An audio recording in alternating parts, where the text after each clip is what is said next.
Imagine having enough time to talk about fantasy sports and Super Bowl prop bets for an entire hour. That's us. Oh. That's what we do. So welcome to the sweat, everyone. Jessie? Yeah. Emerson. Great to meet you. We'll be handing out tons of hardware in this show, honoring only the best in fantasy sports. But first, speaking of the best, allow me to introduce myself. No, I'm just kidding. You guys to our NBA panel. We got DK Live's Gary and Thorne and Pierce Dietrich. And while we have you two here, who's up for a game of NBA spin move? Anyone? Bueller? Yeah. All right, thank you. Yes, Good. Great, grand, wonderful. So it hasn't been the best of weeks for fans of New Orleans sports teams following the Saints' demoralizing loss in the NFC title game. According to ESPN, Pelican star Anthony Davis has now requested a trade and will not sign a contract extension under any circumstance. The man wants to compete for an NBA title and win consistently. Don't we all? Wow. Pierce, which team makes the best fit for the brow? Well, I've got to be completely honest with you here. When we launched the NBA Live show, Halloween 2016, on that first show, I said fade Anthony Davis. He went on to score 99 points. I'm the worst person to ask Anthony Davis questions about. But one thing that I will say about him is he just isn't built like an NBA player. I mean, we talk about LeBron, we talk about Kobe, we talk about what makes them great. Sure, they're great athletes, they play well, but they stay healthy. He doesn't stay healthy. He's not somebody that I would go after. Gary, what do you think?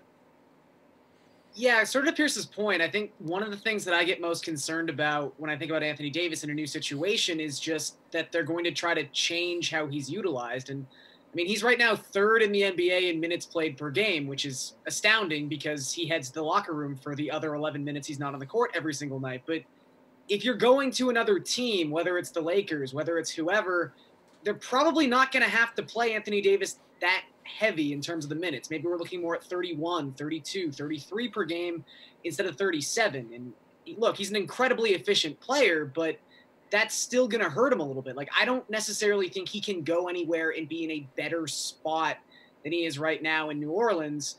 Now, granted, he's doing everything he's done so far this season with his lowest usage rate in the past 3 years. So he's going to be great wherever he goes, but it's a tough question to answer. Like, most teams are going to have to give up at least 2 or 3 rotation pieces to get Anthony Davis. So for me to say, hey, the Lakers will continue to run at the same pace they're running, which is great if they get Anthony Davis, I don't know if that's the case if they're trading Kuzma and Ball and Ingram. So I don't think it gets better than it would in New Orleans, but I don't think it's going to get bad anywhere either. Yeah, so Gary, is there any chance, though, that you think his fantasy production could be impacted in a negative way if he gets to a better team?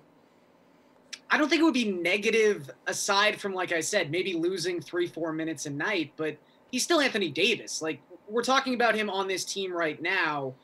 Drew Holiday is above 25% usage rate.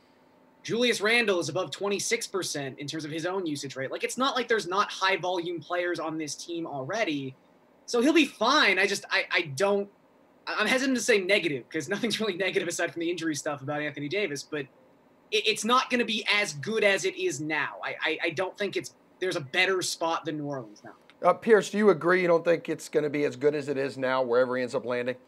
Well, let's just rewind it to last year. Remember what Anthony Davis and Boogie Cousins on the same team was a nightmare. We never knew. It's going to be negative. I'll sound the alarm. It's not going to be good. He'll have those big nights, but it's going to be less predictable.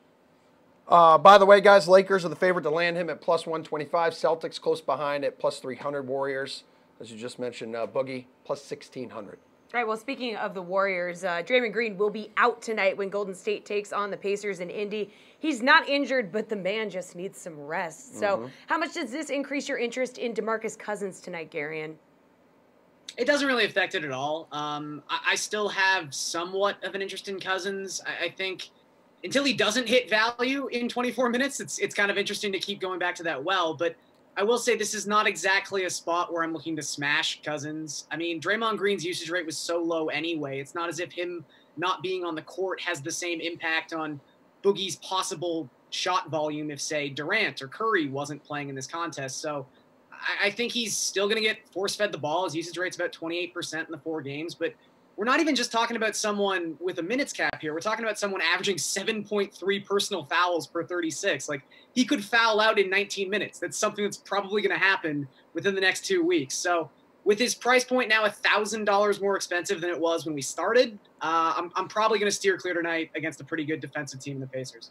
Pierce, Cousins is 6,500, no Green. What's your interest level in the big man?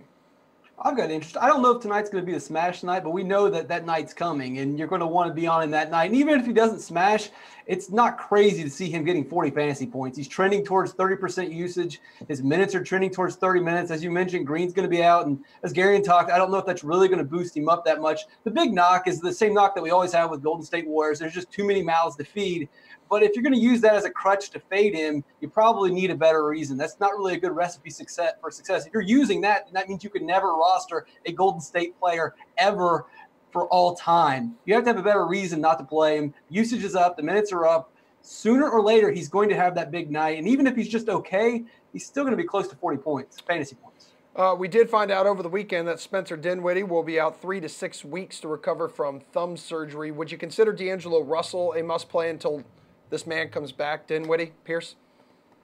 I wouldn't say he's a must-play. He's going to be a very good play. He's a good play tonight. I think with Kyrie Irving not playing tonight, this game's going to be pretty close.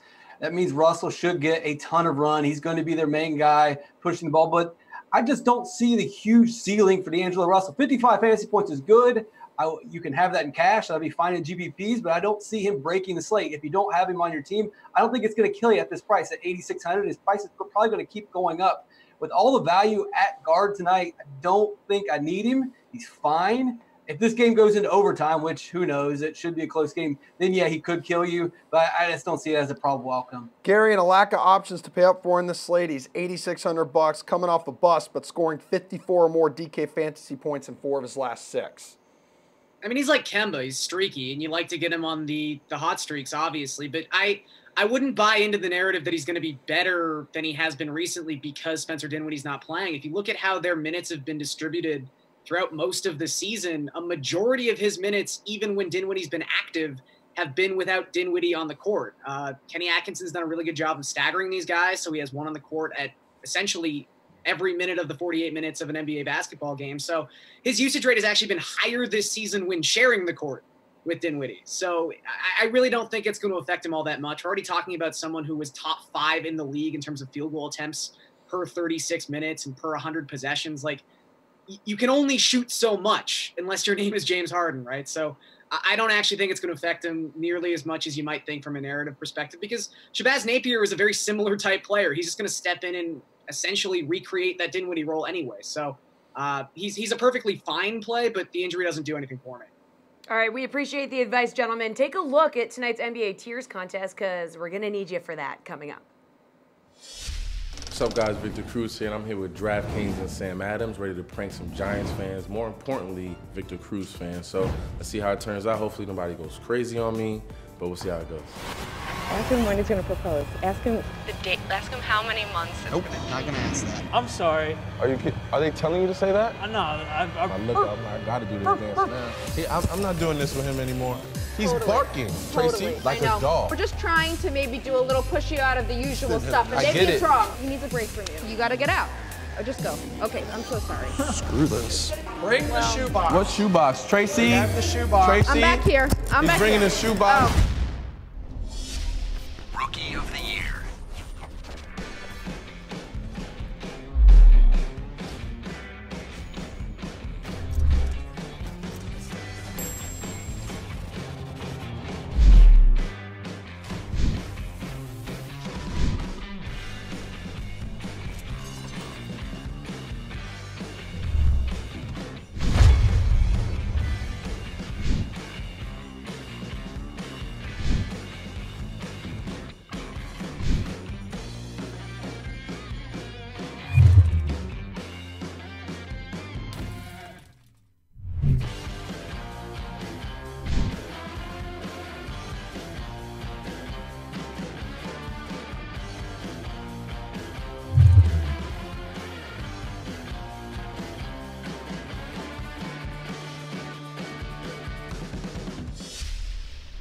Well, if we had to choose Rookie of the Year in media, obviously Emerson and I would win that one. Thank you so much. But since no one has contacted us about that award, I guess we're just going to talk about the NFL Rookie of the Year. Boring.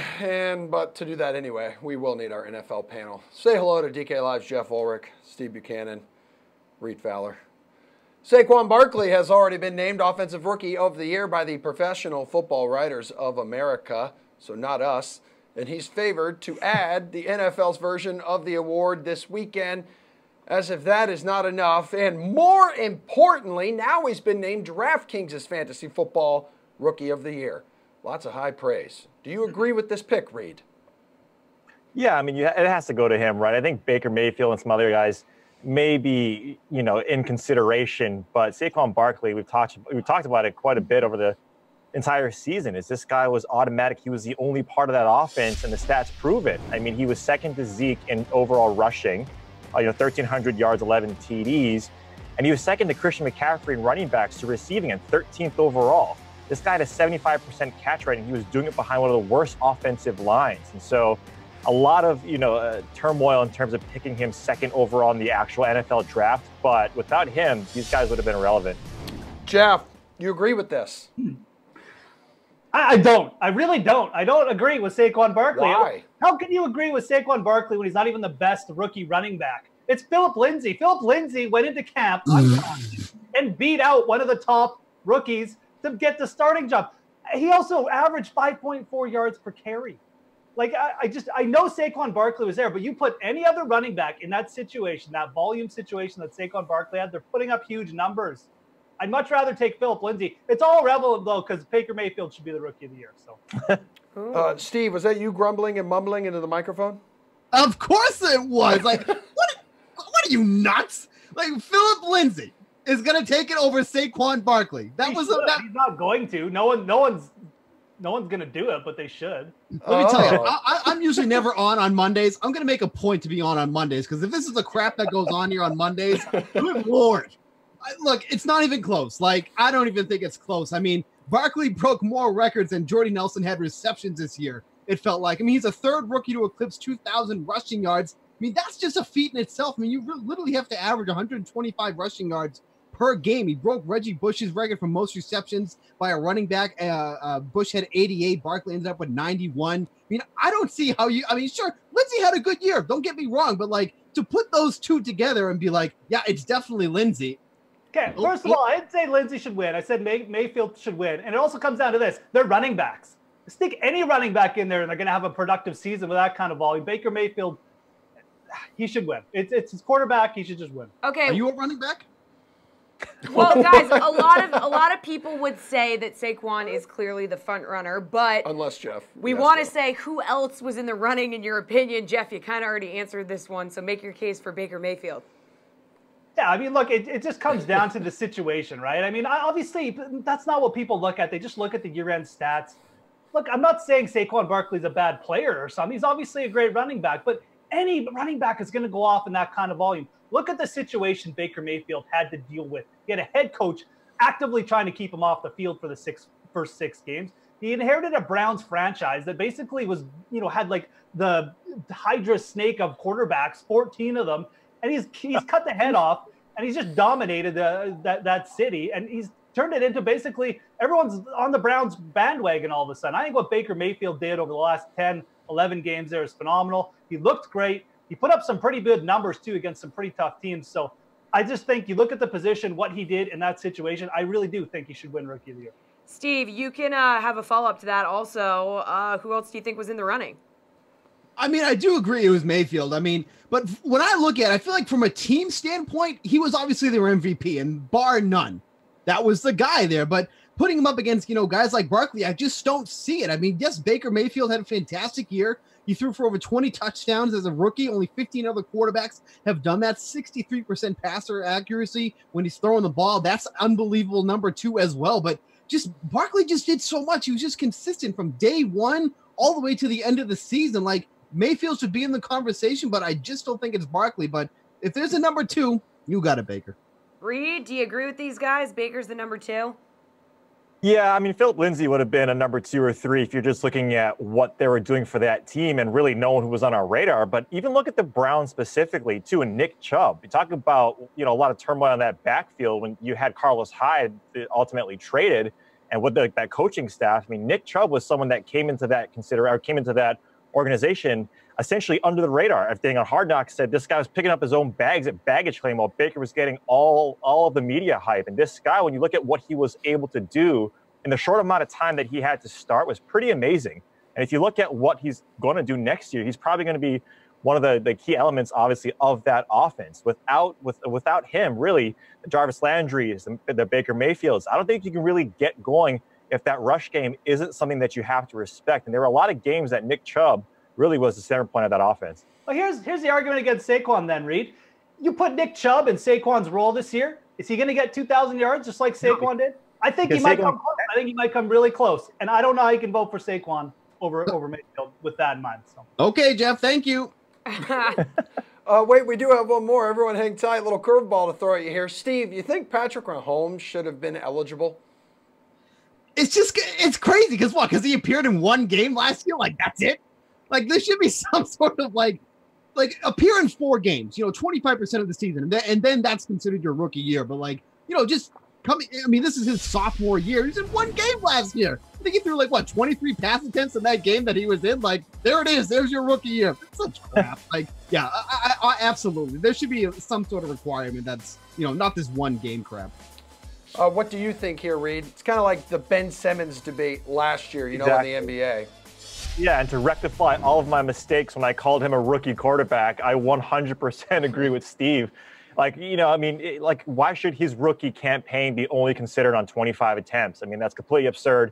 He didn't learn how to win and how to throw all of these touchdowns in the preseason. That's just not it. This was his first year, and his first year was amazing. And if he was considered a rookie this year, then we could have a debate between Saquon and Patrick Mahomes.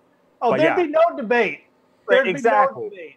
Thank you for clarifying. Yeah. Exactly, a debate, but he's not. Therefore, it's Saquon. I figured Jeff was still going to pick Lindsay.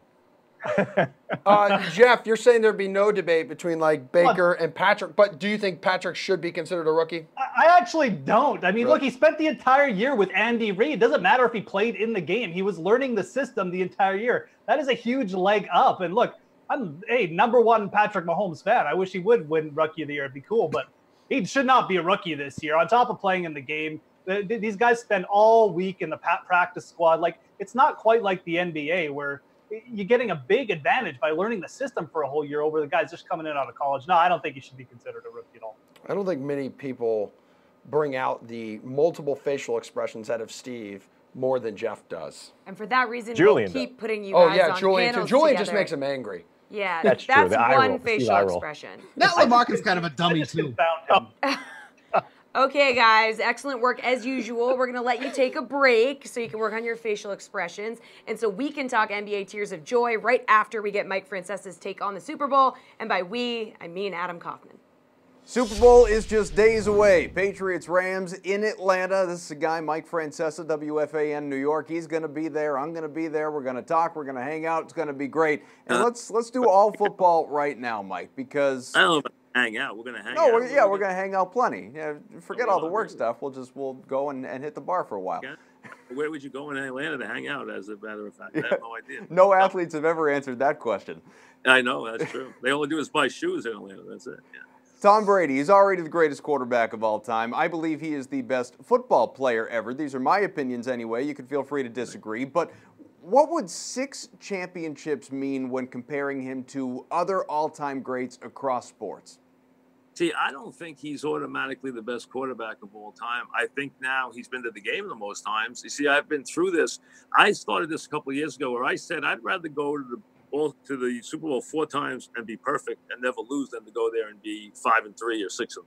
I'd rather go there and never lose. Oh, I couldn't disagree more. That's how I felt about it. And, it brought up a lot of controversy. It was a pretty bad 50-50 debate. You see, I think the idea is to go to the championship is to win. When you go there and you lose multiple times, plus I can make a case that if it's not for some strange divine intervention, Atlanta blew a gasket mentally, or they never lose that game. The game was over. Belichick had thrown his clipboard. The game was over when Julio Jones got the first down. And we know that Pete Carroll got a brain warp. Otherwise, they lose. You could make the case the Pats and Belichick and Brady could have a losing record in the Super Bowl. Would he still be the best then if he had a losing record in his Super Bowl appearance? The vast majority of the money, that's on the Pats. Big betting favorite, reputation, history, those have a lot to do with that. But there's some more individual talent, I would argue, on the Rams side. Should they be getting more respect than they are? No, because the Pats are underrated. Their offensive line was simply brilliant, and it's brilliantly coached by Dante Scarnecchia, who is just an insanely good coach. Their line is really good. Edelman's a Hall of Fame talent. Gronkowski's a Hall of Fame talent. These guys are really good. And they got 3 or 4 guys on defense. They got 2 or 3 guys you could say are all pro on defense. They got a lot of players. They got more players than people think. They really do. What you didn't know if they could fill the holes this year. And they came out, and let's be honest, they did. But here's the other thing. The Pats gave up 31 points in the second half to the Chiefs and are going to the Super Bowl. Think about that. No one's brought that up. They gave up 31 points, 24 in the fourth quarter, and they are going to the Super Bowl. Their defense fell apart, was taken apart, and they're going to the Super Bowl. Now, do you like the over with all the weapons that are on offense on both sides? You mentioned several for the Pats, obviously for the Rams. Yes, you got Gurley and all those guys. You like the over? I think the Chiefs, yes. I think the Chiefs, I think there will be scoring, yes. I think the Chiefs, I think the Rams have to make big plays against the Pats. The Pats will not allow them to just line up and knock them off the ball with their running game. It will not happen because the Pats are big. The Pats, you don't push around. They do not allow you to push them around. They can hurt them down the field. Their speed receivers he will try to get them deep because that's what they've been vulnerable to, giving up the big play down the field with their secondary. They're slow. They will use their speed, the Rams. They've got to make big plays. But the Rams, to win this game, have got to win it with their pass rush. They have to win it with their big linemen. If their big linemen are not the stars of this game, and their quarterback will have to make plays. I mean, listen, the quarterback has to make plays in these games or you can't win because you need to put up points. But so that goes without saying. But they have got to get him off the field with a pass rush. You like prop bets, either the in-game or the goofy ones, national anthem length? I like them and only like them for the Super Bowl. I think first of all, they're sucker bets. Okay. Yeah. First of all, they're sucker bets. They don't add up. The book gets an incredible breakage point on them, but you know what? Doesn't matter if you hit them. I like them. I think there's a couple that are obvious every game. I will give you 2 or 3 when I see them next week for sure by Friday. I will give you 2 or 3 that I won't miss on. That'll be like yardage ones, which I can figure out by how I think they'll play the game. But I like the ones like this. Who's going to score the first touchdown? I like that one because it's not over till the team. You can pick it for your team. And who's going to score your first touchdown? Now, the only thing is it's weird if somebody scores a defensive touchdown. But I like that one. I like a couple of the matchups like on how the games are going to be played, yardage-wise, that kind of thing. Like this guy's going to get that many yards or that many catches, that kind of thing. So I look for that kind of stuff. All right, Mike Francesa, always appreciate you coming on here. We'll do it again later in the week. And, of course, we will see you in the ATL. That's it. Oh, yeah, we're going to hang out. I forgot. That's right. We're going to hang out. See you later. Alrighty, I know everyone is focused on the biggest sporting event of the year happening on Sunday, but we can't forget there's plenty of basketball between now and then. Oh, yeah. Get your head in the game, and that is a High School Musical reference. Is that like Zac Efron? Yeah, get your head in the game. Okay, I don't know. Here to help us get our heads in the game is DK Live duo Garion Thorne and Pierce Dietrich. So, time for Tears of Joy. Yeah, you look confused, Garion. Do you need to rewatch the movie? No, I think... You missed it. He's good. He's good. High School Musical 1, 2, and 3 for your viewing. I mean, I caught 2. The plot just lost me completely without having watched the first one. But. Yeah. It strikes me more as like a Pierce Dietrich movie anyway. Yeah, for sure. All right, guys, tier 1 has Kevin Durant, Nikola Jokic, Steph Curry, Kyrie Irving. Anybody willing to take Kyrie out of this group, Garion? No, he's not playing, so that's tough. But it would have been a lot more interesting if he was playing. I think it really kind of would have added a bit of a complexity to this tier because for me, it really just comes down to Jokic. I mean, Pierce rightfully so kind of poked holes in the you can't play Golden State players because you'd never, ever play a Golden State player if your worry is how much they take away from each other. But Jokic really is this lone wolf on a incredibly offensively efficient team out there in Denver. And I also think his matchup is a little bit better against just a free-falling Memphis team at this point. Like, he leads the Western Conference in touches per game. He leads the Western Conference in passes made per game. He's a walking triple-double alert. He's averaging more than 64 DK points in the games he's played at least 30 minutes, or at least the last 5 times he's played 30 minutes. I think Memphis can keep it close enough where he reaches 30 minutes, and I just think his ceiling is so much higher than these two Warriors. Well, Pierce, just hearing that Kyrie's actually out tonight, so you can't take him even if you want him. Well, you could, but you'd probably lose your money, so you don't want to do that. Good idea. Yeah. The Golden State thing, it still holds up. Sure, Durant could have a big game or Curry could have a big game, but they can also have terrible games. So you just take the floor and you take the Joker. 58 fantasy points his last 3 games. You look up past matchups against Memphis, and Memphis really isn't, the vintage Marc Gasol that you used to see. He's still pretty good, but he's not as good. And there have been some duds from the Joker. He could get into foul trouble if you really want to talk yourself out of it. It is a possibility, but I don't think it's very likely. He's had just as many 60-point games as he has duds against them. And as Gary mentioned, he's the guy in Memphis. This is going to be a close game. He's going to be on the court the entire time. Just a much safer pick. Well, tier 2, Kemba Walker, Marc Gasol, Tobias Harris, John Collins, D'Angelo Russell. Pierce, who's the best pick here? This is a really tough pick. I mean, Toby Harris, John Collins, that's an awesome game to load up on. You probably want to be all over it, but I'm just going to lean towards D'Angelo Russell, 55 fantasy points in 4 of his last 6 games. As Gary mentioned, Dinwiddie out maybe doesn't really change anything, but he's still the guy. And with Kyrie not in this game, it should be a close game. The last time Boston and Brooklyn played, Kyrie didn't play in that. It was a close game. I imagine D'Angelo is probably going to have another 55 fantasy point game, much more consistent than Collins. Collins could have a huge game. Toby could have a big game, but much easier to rely on D'Angelo. Who do you like in this tier, Garion? I just can't get away from the allure of that game. I mean, as Pierce kind of alluded to, you look at the implied total of that game versus every other game on this small slate. It's massive, the difference. It's a matchup between 2 of the highest-paced teams in the NBA. I just think there's going to be a lot of points scored here. So my initial thought process, though I do like D'Angelo, is between Tobias Harris and John Collins. And then sort of the tiebreaker for me, it just comes down to implied and expected minutes. Sometimes it's as simple as that. Tobias Harris, averaging 35 minutes per game, has played more than 31 minutes in every game since the first day of the new year, where John Collins has played less than 30 minutes in 4 of his last 5 games. I mean, he is an efficiency machine, but he's also someone who just doesn't get a lot of tertiary stats. I mean, you look at his deflections, his steals, his blocks, all those kind of stuff that don't really add up in big ways necessarily, but it's an extra 6, 7, 8, 9 DKFP on a given night. He's just not really good at those things. So give me Tobias Harris, who's just always on the court for the Clippers in what should be a high-scoring game.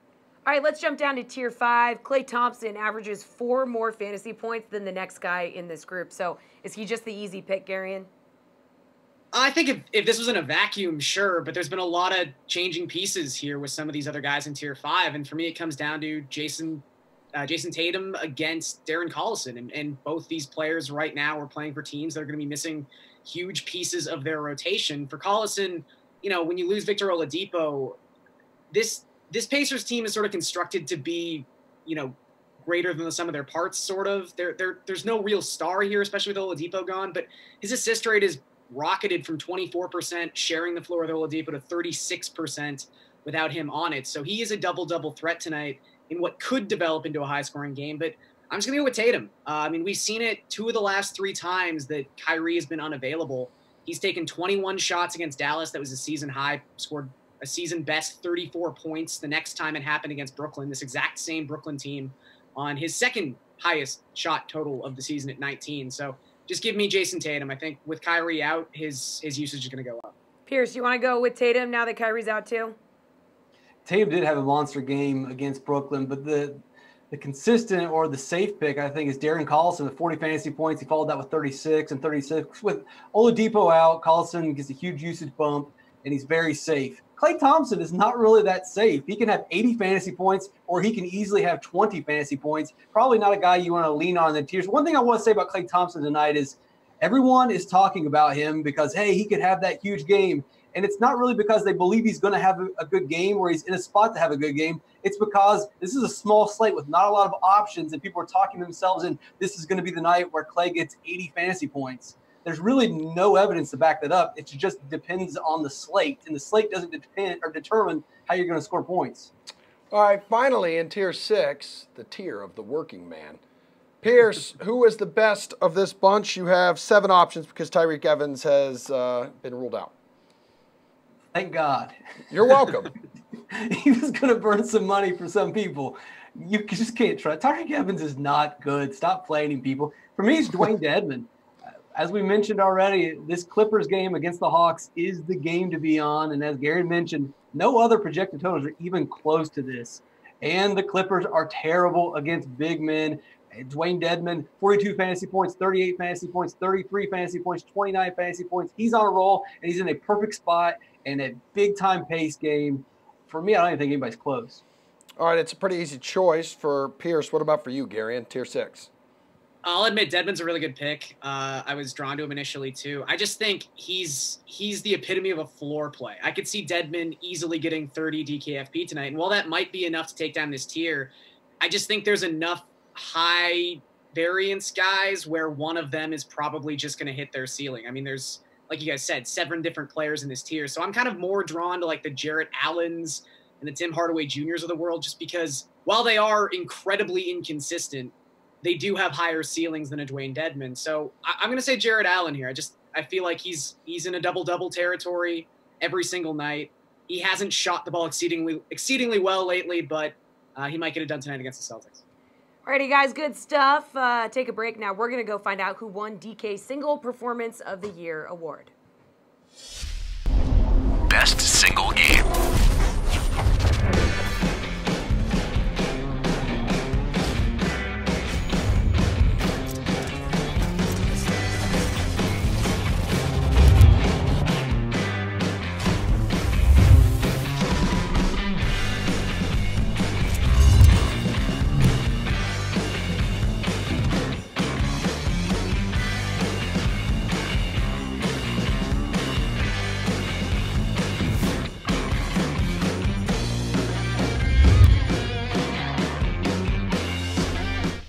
We are back with our NFL panel. DK Live's Jeff Ulrich, Steve Buchanan, and Reed Fowler. And we're talking end-of-year awards, specifically single game performance of the year. All right, you just saw in that little fantasy update, fantasy flash, whatever we're calling it these days. Yeah, that's not it, neither of those. Amari Cooper and Christian McCaffrey both had a 52.7 fantasy point performance this year. Steve, which one would you say was better? Nope. Need your mic. There we go. Oh, keep him muted. This is great. I like it when Steve's muted. He sounds way better. You shut up. Okay. He's unmuted. Yep. So I got to say, there's a really well done article in the DraftKings playbook that breaks down this whole thing. The guy who did it is an absolute stud. You should definitely go take a look at it. Was it you? Julian? Was it you? Emerson. Sorry. Wow.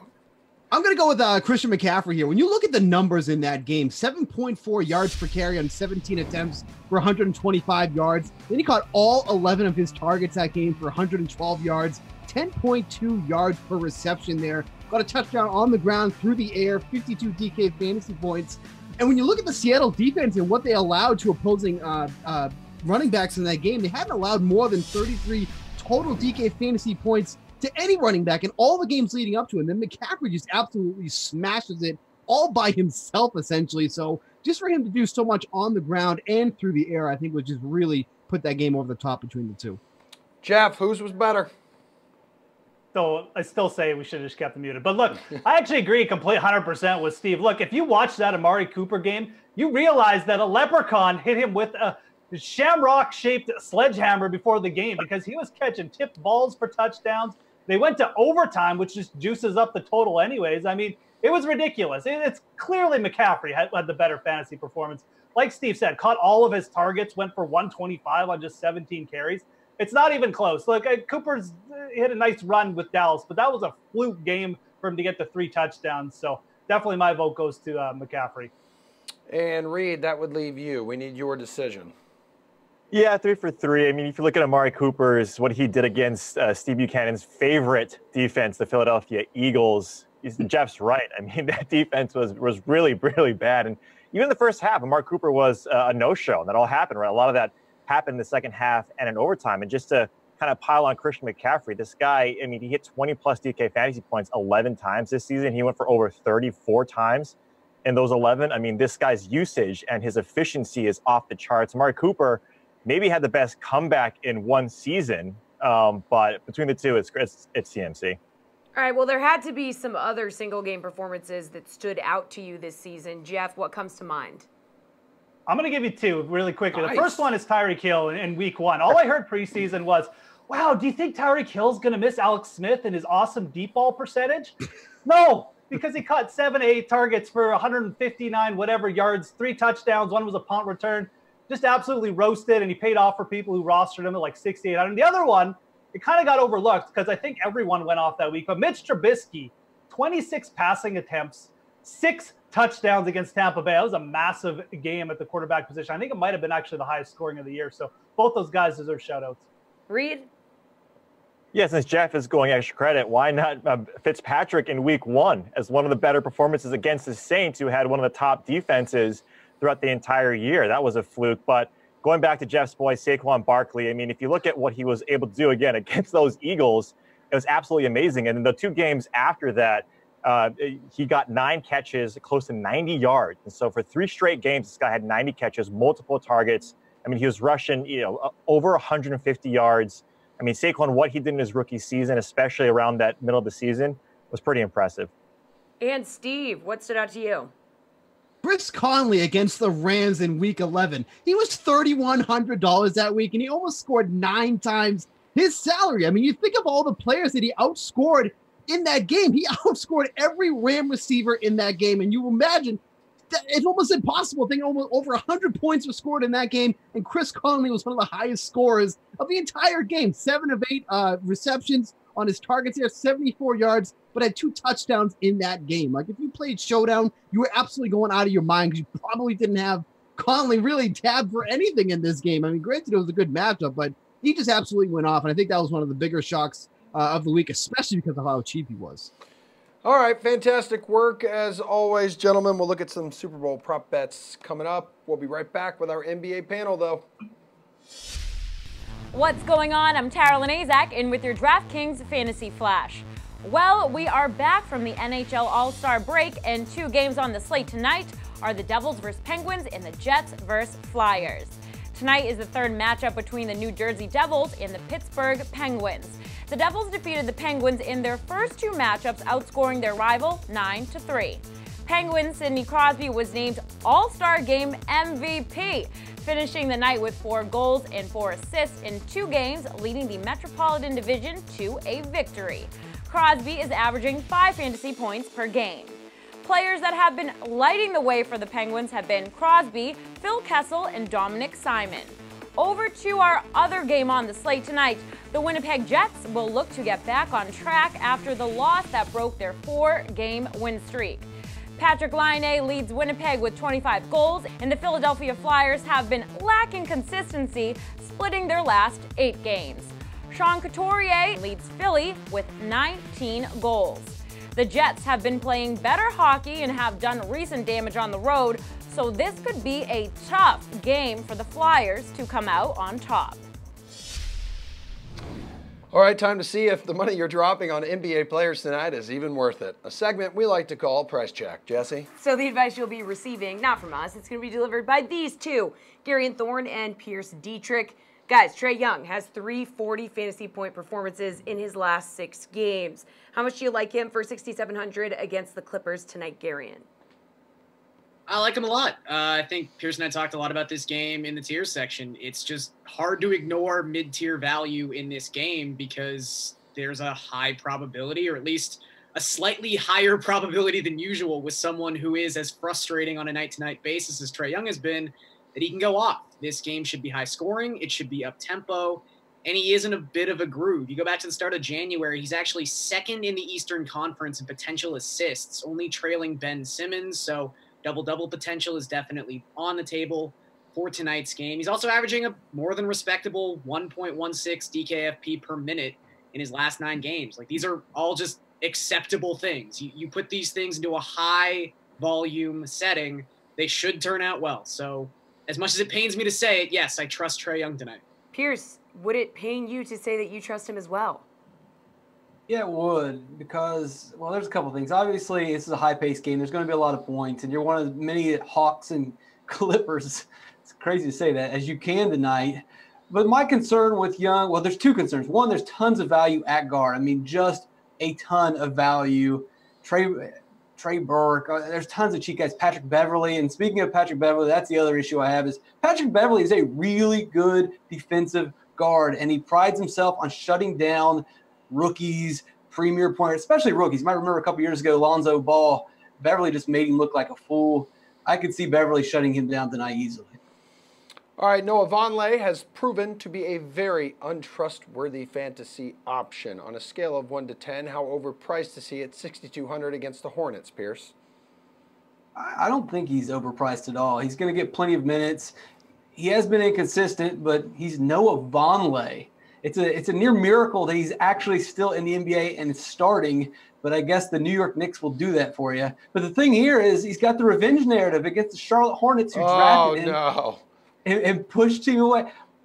There is not a worse team in the NBA when it comes to drafting players than the Charlotte Hornets. Michael Jordan, the guy knows nothing about basketball. Noah Vonleh, terrible draft pick. They traded him away. He's still terrible. But against the Hornets, he could easily get the points tonight against – I like Vonleh a lot. It's an easy matchup for him. Michael Jordan knows nothing about basketball. Can we just mark the tape on that one? Look at his draft picks. Thank you. By the way, that would leave you, Gary, and please tell me how you feel about Noah Vonleh. Well, clearly not as strongly as Pierce does. I will agree he's perfectly fairly priced tonight. I mean, you go back and look when Enes Kanter was playing this exact role for the Knicks, he was priced usually a couple $100 more than this. Like, I get that he has name value because he's Enes Kanter, and for some reason we talk about Enes Kanter exceedingly too much. But if David Fizdale just thinks that he's dead and doesn't want to go with any other big man in this rotation, like, yeah, Vonleh is a perfectly viable candidate to be around $6,000. He's shown us he has the ability to score more than 40 DK points on a given night. He's a perfectly fine rebounder on a team that is absolutely atrocious at rebounding. Yeah, I mean, look, is he a cash game play? No. But he's definitely a GPP option. I mean, he's high variance, but he's got a very high ceiling. So I'm perfectly fine with him tonight. I don't even dislike the other side of this matchup. Like, as I mentioned, the Knicks have been putrid rebounding the basketball across their last 10 games, the worst ratio in the NBA. If you want to take a shot at, like, Bismack Biyombo, who has... Oh, no! I'm telling you, man. You got to play Willie. Willie, another revenge game. Oh, dude, there is no one... I let you. I'll let you talk about your double revenge. Sure. It's double revenge. I mean, you could, but also you run the thing of the Knicks have been playing small. You could see Marvin Williams sliding down to the 5-2. It's hard to trust the Hornets with who they're going to run in the center, the minutes wise. But Willie does get pretty good fantasy point production. He's got to be on the court. There is no one out there who pushes the revenge or rusty narrative more than Pierce Dietrich. Wow, rusty brings me back there. All right, guys, Al Horford has back-to-back 40-plus fantasy point performances. Do you like his price of $6,400 tonight against the Nets, Garion? Yeah, again, it's fine. I liked him a lot on Saturday. His numbers, it was a small sample, but his numbers so far this season when he's gotten more than 3 days rest for the old man have been fantastic. And he was coming in off 5 days rest, put up a great game against Golden State. I don't like him as much as I would say like Tatum. I just feel like Al Horford's not exactly the type of player who all of a sudden is going to be thrust into a much higher volume offensive role than he already has, especially for a meaningless NBA regular season game on a Monday against Brooklyn. So I don't think he's going to come out and, get 50 DKFP tonight, but I think he's probably in line for like 35 to 40, and that's perfectly fine at this price point. 5 days rest could be rusty, Pierce. Ooh. I'm a little bit higher on Al Horford. He's getting 30 minutes. His usage might get a little bit of a bump with Kyrie out. And this game's going to be close, and you got to believe that Horford's going to have to push a little bit hard. I mean, they lost the last time Kyrie Irving sat out. And for some reason, Horford didn't play very many minutes. His minutes were inconsistent at that point. If he's getting 30 minutes against a Brooklyn team that struggles in the front court, I'd say he's more 45 to 50. All right, let's talk a little bit about Paul Millsap. Delivering a great game against the Suns on Friday, 40 DK points. However, he follows that up with only 10 fantasy points against the Sixers on Saturday. Does this kind of push in the direction of wanting to avoid him, even though he is 5,100? Pretty affordable here, Pierce. I think there's better plays. It's not, the most attractive game on the slate. If you're playing a power forward or center, I mean, you can get Dwayne Dedmon at the same price in a game where we're almost guaranteed that he's going to get 30 fantasy points. You don't have that guarantee with Paul Millsap, and you don't even have a guarantee it's going to go higher than that. I would just go out to the Clippers and Atlanta game and play the big men there. Gary, and you're not going to let Paul Millsap fool you either?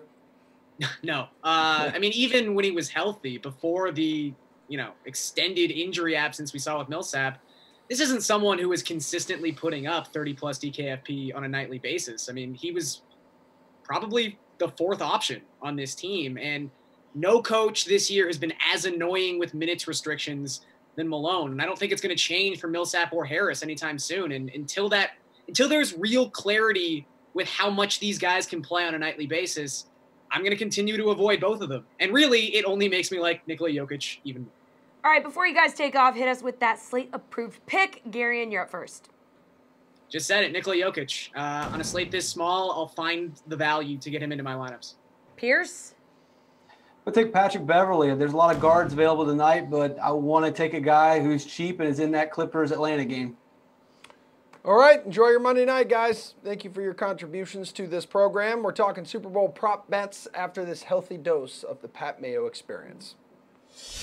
It's kind of low. And Thomas might be the guy. If I had to pick actually someone to bet outright from this group, it'd probably be Thomas. I'm leaning exactly the same way. I don't know if I'm going to touch the very top of the board, though, because you got Xander, you got Woodland. They're in the teens. I don't love that. And before we came on air, we talked about it. I'm not usually one to bring this up, and I brought it up to you.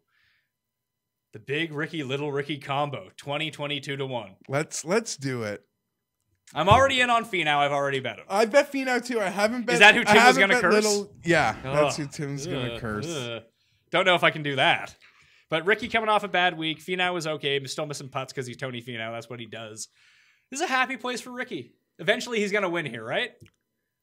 I needed to double check what happened last year because it was so. It rattled me to my core. Ricky was leading after 3 rounds, wasn't he? Not only was he leading, Pat, do you know what he did on Ricky Saturday on 16, 17, and 18? Double, single? Birdie, birdie, birdie. On Saturday, where he normally does what you would have guessed. To go into the lead. I literally walked into my Super Bowl party, which starts very early, counting my Ricky money. I'm certain I was. Ricky not only conquered Ricky Saturdays, he finishes with what do they call that in the turkey? The turkey? Like, what could go wrong? He imploded on Sunday. A little over-exaggerated the final score because those same holes I mentioned, he birdied Saturday. Once he was like out of it, he actually bogeyed 16, 17, 18 Saturday. And he mentioned like 17 is like one of the easiest holes on tour. I mean, yes, you can find trouble, but he was spinning by the time the round ended last year as Shez, who's Arizona Diamondback sponsored, on his hat. I believe it was the first year because Shez is a local guy. He lives in Scottsdale. This is his home course. So people always backed him because of that. That was the first time last year. He plays the tournament every year. He actually did something. I think it was the first time he ever shot 3 rounds in the 60s at this course. Last year was kind of like the first time in general he actually Hey, he's won the Canadian Open before, like 2008. Back on your computer or smartphone, or maybe it's the DK Live app on your smartphone, which you should download right it now if you haven't. However you are watching us, we appreciate it. This is the last block of the sweat coming your way right now. And our NFL panelists here for all of it. Welcome back, Jeff, Steve, and Reed. Taking a look at some prop bets for Sunday's Super Bowl between the Patriots and Rams. Now it's minus 175 for the Rams not to have a player rush for 100 yards. Do you think this will be the case, Reed? Yeah, I think this one has a decent shot. And if you look at really the two of the Rams, the one that gives you a little more hesitation is Todd Gurley, right? I mean, 8 times this season, he hasn't hit 100 yards. It's really the total yards that we like Gurley, obviously, for his receiving prowess. And if you look at New England's defense, they've been playing better of late. And really, when you look at what they've done over the entire season, Kerryon Johnson hit over 100 yards in like week 3. And in week 14, Garen's Dolphins, Frank Gore, on 12 carries, got 92 yards. So a couple of anomalies when you look at their rush defense playing extremely well in the playoffs. I think there's a decent shot at this going under. I mean, C.J. Anderson is averaging 145 in the last 2 games. So out of the two, I'm a little more worried about Gurley, which is weird to say, but I think there's a decent shot at this. Steve, you think there's a good chance the Rams will not have a player rush for 100 yards? I mean, I think it's totally plausible. And then, you know, obviously the Patriots are favored in this game. So if that's how this game's going to play out, obviously the Rams aren't going to be trying to run the ball. And it was only a 3-game sample, but in the games that the Rams lost with Todd Gurley active, he only averaged 48 rushing yards in those games. It's a small sample size. That kind of gives you an idea of, you know, what they've been doing when they lose there. And the other thing that kind of has me thinking that too is that I go back to that first drive the Patriots had against the Chiefs. They were on the field for almost 8 minutes, marching down the field, just really taking the ball out of Patrick Mahomes' hand. Now, I don't think their strategy is going to be, you know, oh, we better watch out for Todd Gurley with the way that he's been playing lately. But I think it's something that's totally plausible. What I don't like is how it's up to 175 already. The odds are just so juiced up. It's not really a bet I'm looking to take because of how juiced up it is already. But yeah, I think it's totally plausible. Jeff, what do you think? Yeah, first of all, the Patriots aren't going to get an 8-minute drive to open the game against Aaron Donald, Steve. So keep dreaming, buddy. I don't really like this number, just as far as this prop goes. Also, yeah, I mean, you look at the Rams; they were the 3rd best rushing team in the league this year. I mean, so they have 2 really good rushers. We already alluded to the fact C.J. Anderson has gone for 100 yards in 3 of his last 4 games or something. I just don't like the number enough. I think I would be needing way closer to even money. I admit, I mean, the workload could get cut up, and obviously that's going to be a big factor in one of these guys hitting 100. But at minus 175, no, I don't like this at all. On DK Sportsbook, you can bet on the game going over or under 5.5 touchdowns, 6.5 touchdowns, or 7.5 touchdowns, which has the best payout at plus 205. Do you think this game will feature at least 8 touchdowns, Steven? When you look at the average touchdowns for both teams, I mean, both teams are amongst the highest. Rams 3.6 per game, Pats 3.4, but 8 touchdowns, that's a lot. That feels like a lot. And right now the over-under is sitting at 56.5. I just think that's too high. So it wouldn't make sense for me to think that this number is too high, but yeah, we'll get 8 touchdowns in this game. I feel like that's just way too much for this game. And obviously it really rests on Jared Goff. I'm just still going back to how inconsistent he's been playing.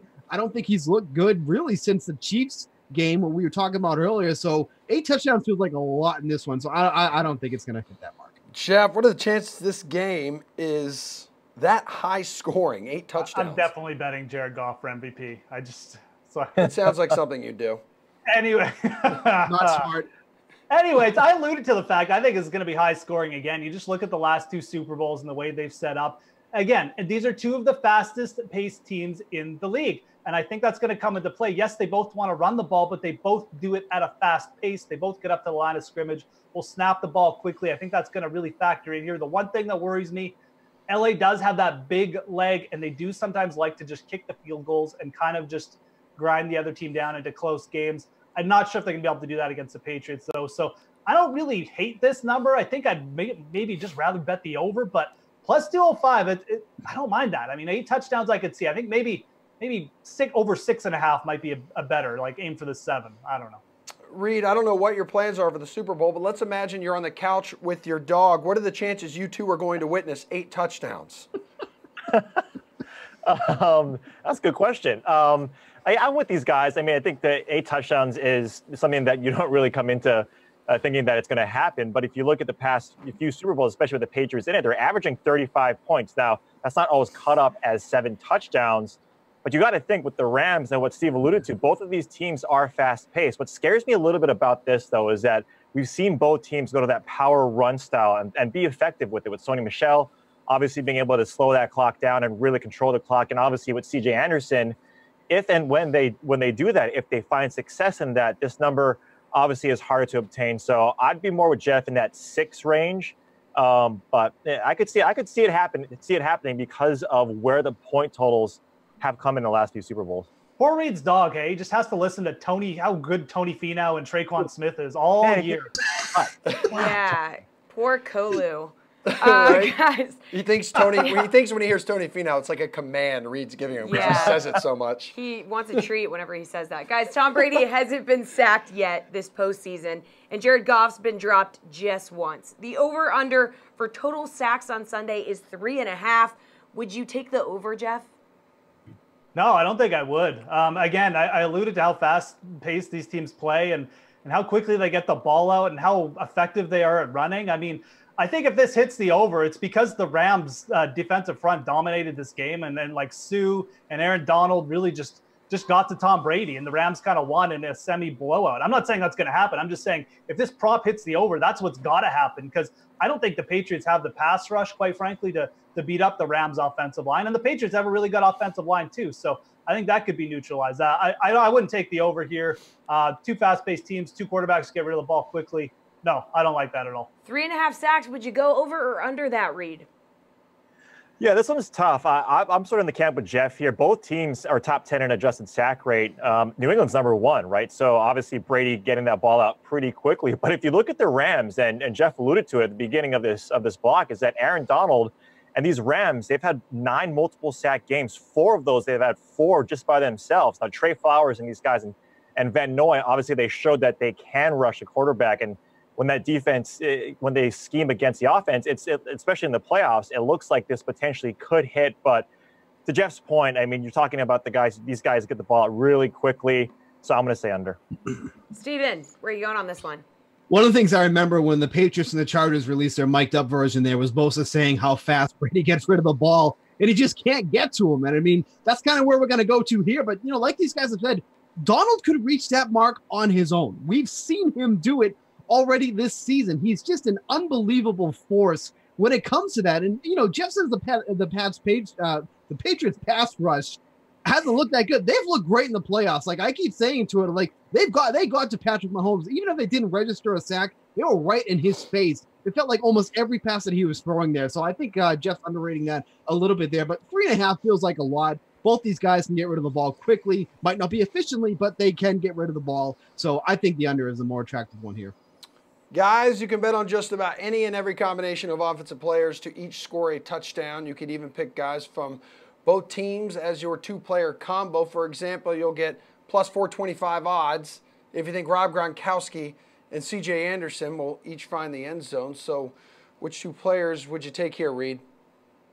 Yeah, I think it's smart to go with the running backs, and really to where you have faith in scoring touchdowns the most, I think, is with the Patriots here. So, and if you look at the past, Gronk, someone who hasn't been scoring touchdowns, hasn't been performing well, he's got 2 touchdowns in the past 2 Super Bowls. And so obviously the Patriots get this guy the ball in the big games. James White is a guy who always gets touchdowns. So I'm looking at the Patriots. You like Sony Michel's chances. You like Burkhead getting 2 touchdowns. I really like those guys in terms of where the odds are. Obviously, C.J. Anderson is someone that you'd be able to do that. But if you look at the correlations, Brandon Cooks and Josh Reynolds and the receivers, when the running backs do well, like Gurley and C.J. Anderson, the correlations aren't as high as when like a James White and a Sony Michel do well. So I'd rather stick with the Patriots and pair those 2 guys together because I just have more confidence that they'll score touchdowns, even though the Rams have a high-powered offense. You just don't know potentially where those touchdowns are going to go. Steve, we have 90 seconds. Give us your 2 guys, man. I like Sony Michel and Gronk pairing them together plus 600. They get really goods on there. Michel's been on and all. Oh, man, sorry. It's okay. Slow down. Slow down. In the playoffs with 5 touchdowns, and Gronk's been getting the looks again. If they're going to hit both those guys, I think it's a really good spot there. 1 minute. It's all yours, Jeff, if you want it. Oh, I should have never said that. Okay, you got to take James White because James White is like I said, he's the AFC Nick Foles. It's the Super Bowl. He's going to score a touchdown. And I like Josh Reynolds on the other side of this because it juices up the odds. Steve alluded to it. The wide receivers, these guys just don't get in the end zone that much. You might as well take Reynolds.